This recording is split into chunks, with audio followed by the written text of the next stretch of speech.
Now it's every time I open Waze, the fucking phone locks. Let's start looking deeper. What the heck is going on with Waze? Because it's getting really annoying. I was gonna say.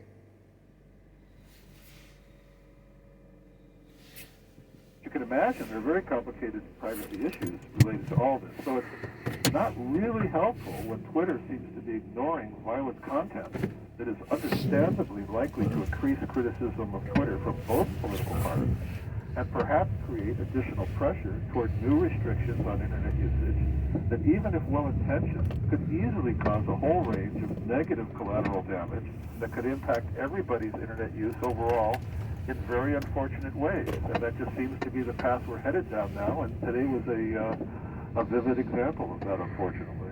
Do you see another social media platform knocking Twitter off its... It's hard to say. There's a whole bunch of alternatives that are now starting to appear. There's Blue Sky, there's T2. I never heard of those. There are others in various stages. The problem with starting an alternative to Twitter is people have established, following, people they follow, people that follow them. They have these social graphs that have built up sometimes over many years. And you can't just easily carry that to a new platform. You basically have to start from scratch. However, we are seeing more and more cases where people have just kind of said it's just not worth their time and effort to deal with the chaos on Twitter anymore, and more people are moving to these other platforms. How that will affect Twitter in the long run, of course, will depend not only on those other platforms, but what Musk does with it going forward, which is anybody's guess. You got it, Lauren. Thank you for the report. The Food and Drug Administration has authorized gene-edited pigs' entrance into the food chain for human consumption as German-style sausages. Gene editing can make changes in an organism's DNA that could occur in nature or through selective breeding, but would take much longer without a tool like CRISPR. The FDA authorization is investigational and limited to particular pigs, but shows that gene editing livestock to quickly produce desirable traits for improved food production is a viable strategy, they say, for helping feed the planet's growing population. Interesting. Here's Dr. Sky Stephen Cates with more on his weekly Sky Report. Hello, Stephen. Hi, George. Well, we begin deep in the solar system with this report. Some of the moons of Uranus may actually have, George, water oceans under the surface of these satellites. While Uranus, as we know, is the seventh planet, but it was discovered back on March the 13th, 1781 by the astronomer William Herschel. Uranus, we know now, has 27 known moons, but data, taking a look at old Voyager 2 data, they have now revealed that there may be some salt water or water ice under the surface of the moon's titanium, Oberth, and other moons known as Ariel and Umbrian.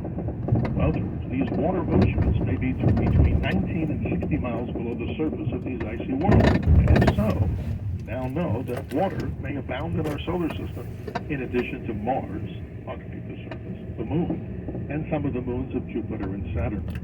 But a little bit more on Uranus. It's one of the coldest places in the solar system, and it takes an incredible 84 years to orbit the sun.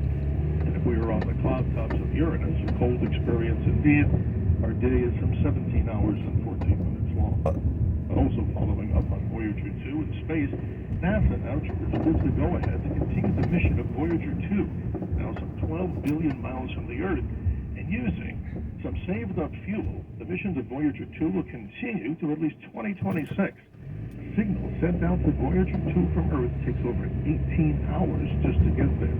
But beyond that, Voyager 1 is still the farthest man-made object in space, some 14 billion miles away from us, taking over 22 hours to send a message there, one way. Both, by the way, are the only two spacecraft to operate beyond the heliopause. That is the limit of where the solar wind extends. So that's truly deep space. We move on to cosmology with neutrinos, which may hold the key to the dawn of time. What is this? When atomic nuclei come together, well, like in the sun, they produce neutrinos. Powerful subatomic particles that pass through everything and keep going. Some say, hard to believe, about 100 trillion neutrinos pass through your body every second. I'm counting and I wonder. But they were created at the moment of the Big Bang. They are a particle with no electrical charge, maybe a small or no mass at all. But also on the opposite side, like the sci-fi story, antimatter may also have been created at the time of the Big Bang. Some give an estimate that if you had 1 gram worth of antimatter, it would be worth $62.5 trillion. Maybe that could help pay off the national debt. But George, we're wrapping up with the live sky. The moon wanes to its last quarter on the 12th. But Venus on a star cluster known as Messier 35 will be in the same binocular field of view if you look on the evening of the 9th after dark, high in the west-northwestern sunset.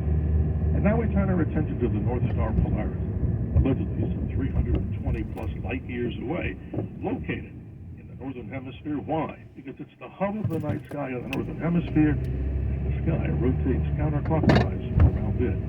This is a season we call these special noctilucent clouds. They're meteoric dust, and in the northern hemisphere, people may see these beautiful pearl-like clouds just after sunset or before sunrise. More information at theskylive.com. Emails, we love those, and we appreciate all the interest. DrSkyShow@gmail.com. What do we say? And we always are proud to say it. Always remember what? To keep your eyes to the skies. Simply, I'm your navigator on the highway to the heavens. Thank you, George. Thank you, Dr. Sky, and I'll see you in a few weeks in the Dalles in Oregon at our live stage show. Looking forward to it, my friend. Thank you. Me too. We'll be there with Travis Walton and also Matt Moneymaker and Mr. Bigfoot.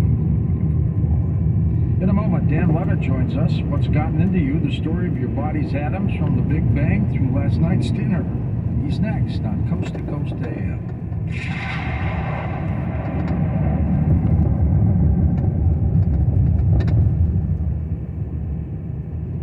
There's no sign of identity theft slowing down, and why should it? More than $14 billion were stolen from identity theft victims last year alone. To cyber criminals, it's a success story. To the rest of us, it's a wake-up call. Your personal info is in more places now than ever, and all that exposure can make it dangerously easy to steal your identity. LifeLock by Norton makes it easy to help protect yourself by monitoring your identity and alerting you to threats you could miss on your own. If you become a victim of identity theft, a U.S.-based LifeLock restoration specialist will be dedicated to your case and work to fix it. No one can prevent all identity theft or monitor all transactions at all businesses, but everyone can save up to 25% off their first year by calling 1-800-LifeLock or to go to lifelock.com and use promo code George. That's promo code George to save up to 25% off your first year. 1-800-LifeLock or lifelock.com. Promo code George. I've driven a limo for 11 years. It might sound glamorous, but it's tiring, repetitive physical work. I got to a point where I was in severe pain and couldn't bend my leg or stand up straight when I got out of the vehicle. Then I fell and jarred my neck really bad. I could not drive or lift anything for months. When I heard Dr. Wallach on Coast to Coast AM with George Norrie, everything he said made sense. Once I eliminated the bad foods and started giving my body the right nutrients, I could feel the difference right away. I started sleeping through the night, my body didn't hurt all the time, and I was driving again in 3 months. I went from 230 pounds to 170 pounds. My life has completely changed, and I am so grateful to Dr. Joel Wallach. My name is Ruth Ellen Sanchez. Visit criticalhealthnews.com. Sign up for the newsletter to receive Dr. Wallach's 10 Bad Foods list and other invaluable nutritional advice. Call 855-949-RADIO to speak to an experienced nutritional consultant. That's 855-949-7234 and criticalhealthnews.com.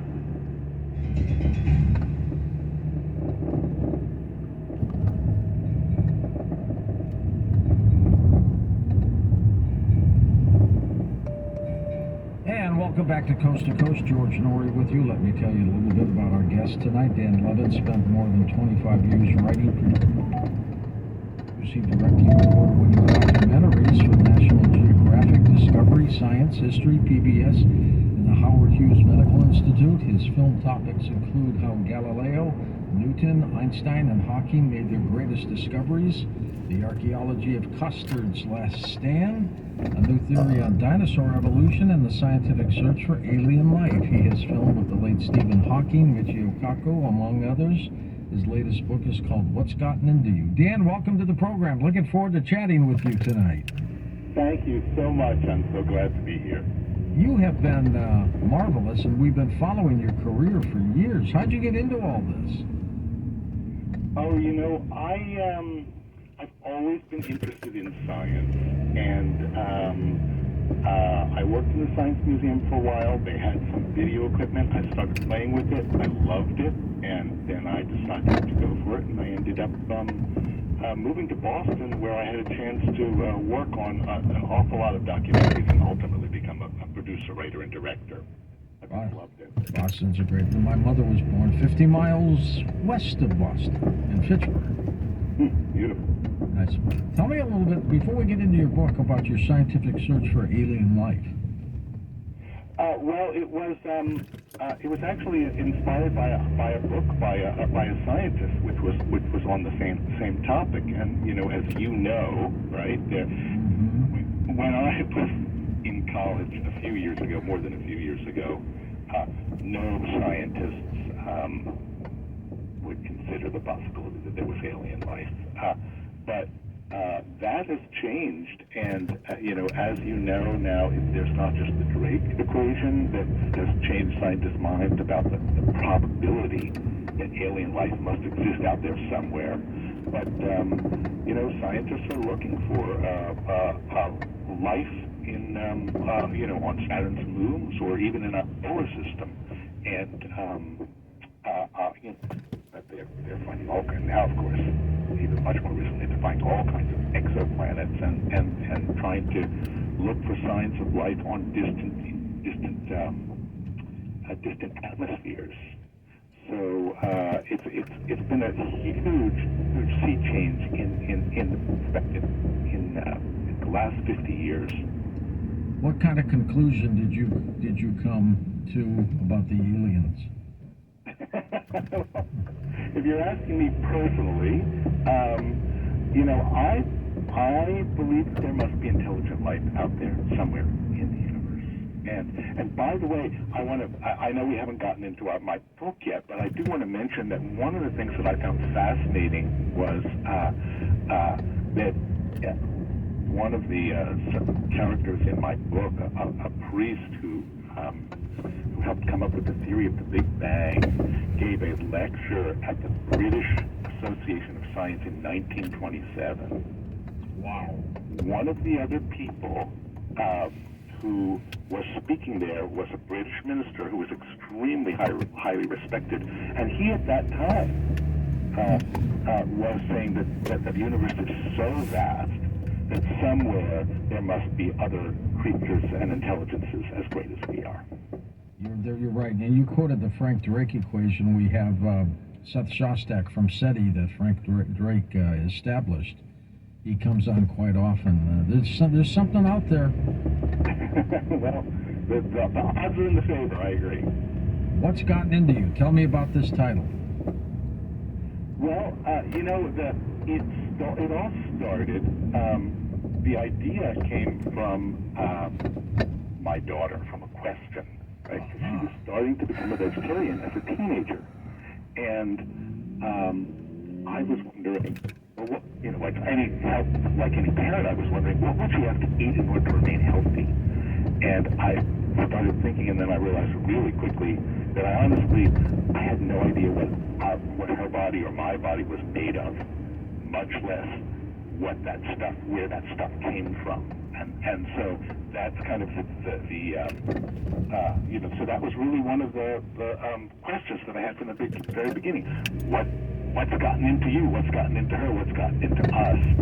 And when I thought about it more and did some Googling, and I had to do some research because I knew almost nothing about the book until I started researching it, I realized that every single particle in my body, in your body and mine, came from the Big Bang 13.8 billion years ago. We're stardust, aren't we? What's that? We're stardust, aren't we? Absolutely.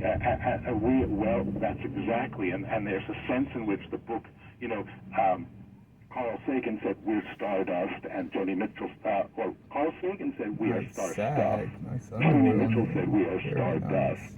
and we're golden. Nice sag. And Very nice underwear. that's exactly right, because the particles that came out of the Big Bang ultimately created stars. Those stars created the elements that we are made of. That's how we got here. We're made of 24 of the 118 some elements. We're largely made of 24 of the 118 some elements that on the periodic.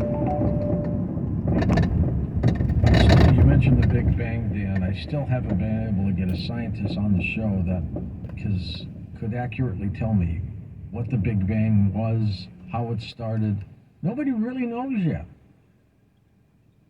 No one knows how it started or exactly at T0 what it was. Absolutely not.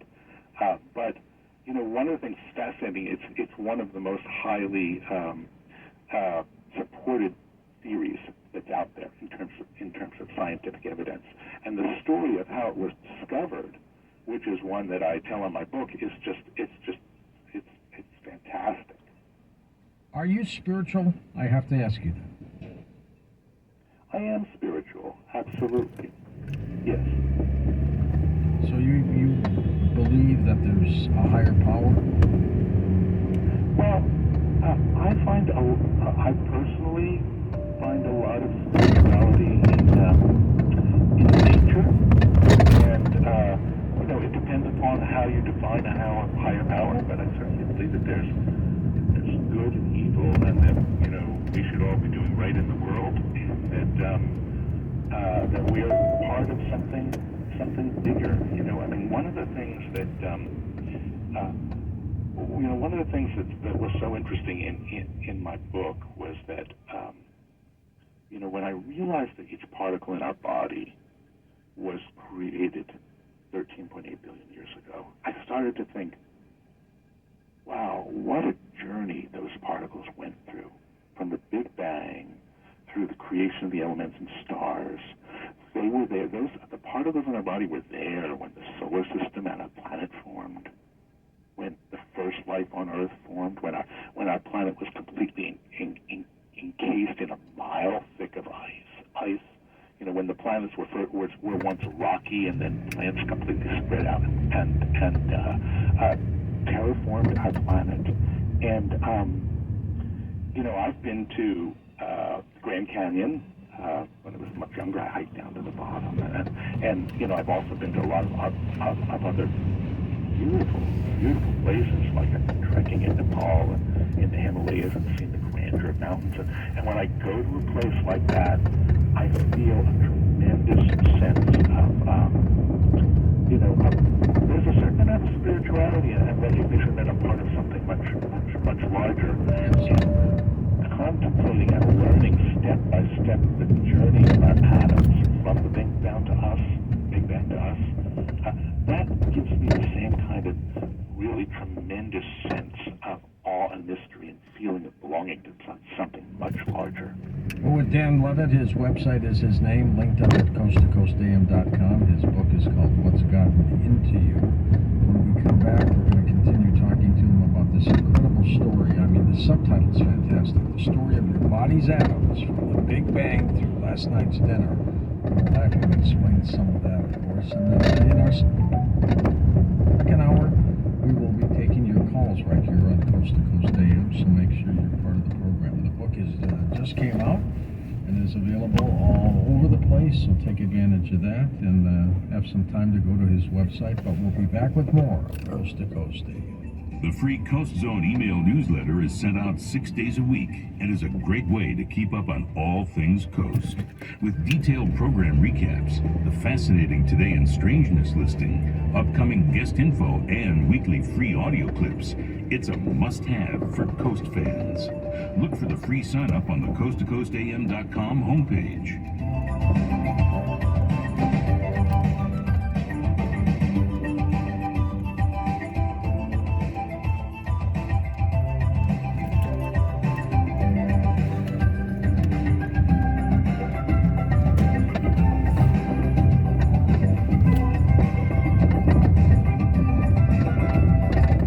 County's home of Coast to Coast AM with me, George Norrie, KSI.